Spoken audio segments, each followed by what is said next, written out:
Elijah met Ava on a quiet autumn morning. She was sitting alone in a park, sketching the trees, her headphones on, lost in her own world.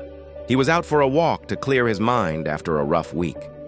Something about her peace pulled him in, not just her beauty, but the calm she carried in her silence. He walked by, glanced back, and their eyes met.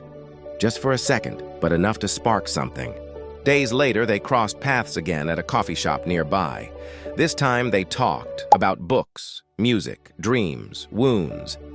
She smiled like sunlight, but he saw the sadness behind her eyes.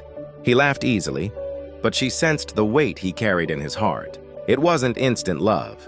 It was slow, real, and full of quiet moments that built trust. Long walks in the rain, late-night calls just to hear each other's voice, notes left on doorsteps. They became each other's safe place. Elijah had been broken before, betrayed by someone he trusted. Ava had built walls around her heart, afraid to let anyone in. But with each passing day, they saw pieces of themselves in each other. They healed together. She learned to trust again. He learned to open up. And somewhere in the middle of all the scars and laughter, they fell in love, deeply, quietly, and completely. But love wasn't always easy.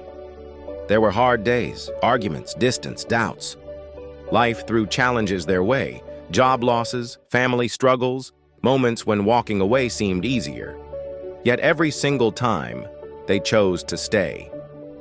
Not because they were perfect, but because they knew what they had was rare. He would hold her when anxiety tried to steal her smile. She would remind him of who he was when he forgot his worth. They weren't just in love.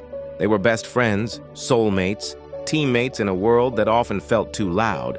Years later, as they stood under the same autumn trees where they first met, Elijah took Ava's hand and whispered, "No matter what life brings, it's always you. It's always been you." And in that moment, with the wind gently dancing through the leaves, they both knew.